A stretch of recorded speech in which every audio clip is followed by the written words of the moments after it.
ఆ జర పానం హుషారైతే చాలు వయసు పోరని కంటే ఎక్కువ చేస్తాడు మా మామ. నిన్ననేమో కాంగ్రెస్ కయ్యం నాకేం భయ్యం అని అన్నాడు. మరి ఇవాళ ఏం చేస్తున్నాడో చూద్దాం పాండ్రి. అబ్బబ్బా వాతావరణము ఎంత చల్లగా ఉన్నదా. ఈ వాతావరణంలో ఎవడు చేసే పని ఆడే చేస్తున్నాడు. ఇక మరి ఏం చేస్తాం, నిన్నమున జ్వరం వచ్చింది అట్లా అట్లా తిరుగుకుంటూ పోవాలి. అబ్బా ఖతర్నాక్ కడక్ లోటోడు మంచిగా రోడ్డు మీద పడేసిండు పోయింది కదా. అబ్బబ్బా అరే ఇది ముట్టుకోవాలా వద్దా, ఆయనతో రోడ్డు మీద కూడా నాకు తిప్పి పడేసిండా. ఈ అమ్మ ఏమైతే ఏమున్నదా, పైసలే కదా తీసుకున్నాము. లోటు ఏం కడాకున్నదా.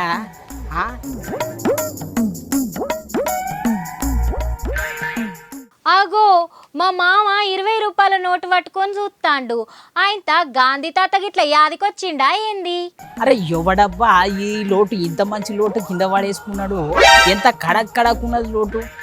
గక్కడోళ్ళు పడేసుకున్నారా లేకపోతే ఇక్కడోళ్ళు పడేసుకున్నారా? అయినా ఈ లోటు మీద నెంబర్ ఎత్తున్నది 200182.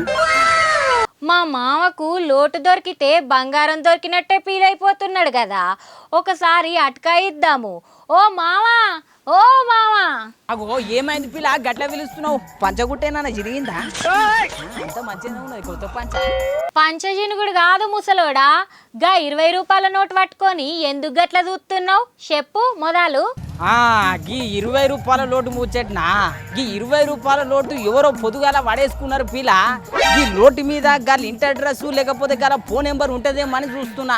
ఇక ఎవరిదన్నా పైసలే కదమ్మా. ఓస్ నీ తెలివి తెల్లార కదా. నువ్వు గింత మంచోనివి ఎప్పుడైనావు? నేను చిన్న ఉన్నప్పటి నుంచి మంచోనే పిల్ల. చిన్న ఉన్నప్పుడు ఊకే పక్కింట్లోకి చూస్తున్నా అని చెప్పి పక్కింటి ఆమె గిన్నె తీసుకొని ముఖం మీద చంపితే వాళ్ళు గిన్నె మర్చిపోయారు అని చెప్పి మళ్ళీ ఇచ్చొచ్చిన. ఇక మరి గంత మంచోని ఎట్లయినా గా నోబెల్ బహుమతికి అప్లై చేయాలని చెప్పి గ్రామ పంచాయతీలో కూడా అప్లికేషన్ పెట్టిన తెలిసేనా నీకు? అమ్మో నోబెల్ బహుమతి. మామ బాగానే హుషారున్నావు కదా నువ్వు. అయినా 7 దేశాల యుద్ధాలు ఆపిన ట్రంప్ సార్కే ఇయ్యలేరు, ఇక నీకిత్తరా? నాకెందుకు ఇయ్యరు పిల్ల? ఇగో గిడో ఎవడో పనికి మన్నోడు షొప్పిడిసిండు. వాడికి ఏమైనా ఉన్నదా లేదా చెప్పు. గా ట్రంప్ 7 దేశాల యుద్ధాలు ఆపితే నేను మా ఊర్లో 101 పంచాయతీలు తెంపినమ్మా. మొన్నటికి మొన్న రాజుగాడు 2 గంటల రాత్రికి అలా కాలేజ్ పిల్లకు నోట్బుక్ ఇస్తొచ్చా అని పోయిండు. మరి ఇచ్చొస్తా అని పోతే వాళ్ళ ఇంట్లో ఉత్తగుంటారా చెప్పు. వాళ్ళయ్య పట్టుకొని పొరుక్కని చంపిడు. ఇక కుక్కను కొట్టినాడు కొడితే పాపం పిల్లగాడు చచ్చిపోగల అని చెప్పి ఆ పంచాయతీ నేనే తెప్పిన. ఇక మరి ఆ పంచాయతీ అట్లుంటే మన ఉన్నాడు కదా రాజయ్య తాత, ఆ రాజయ్య తాత పింఛిన పైసలు ఇంకో ముసలి దానికి ఇస్తున్నాడంట. ఈ ముసలాం ఉన్నది కదా రాజవ్వ, ఆమె కాందాన్ని మొత్తాన్ని పిలిచి మొత్తం పెద్ద పంచాయతీ పెడితే గా ముసలోళ్ళ పంచాయతీ కూడా నేనే తెంపిన. అంతెందుకు ఇప్పుడు కూడా ఒక పంచాయతీ ఉన్నది, ఆల్మొగల పంచాయతీ.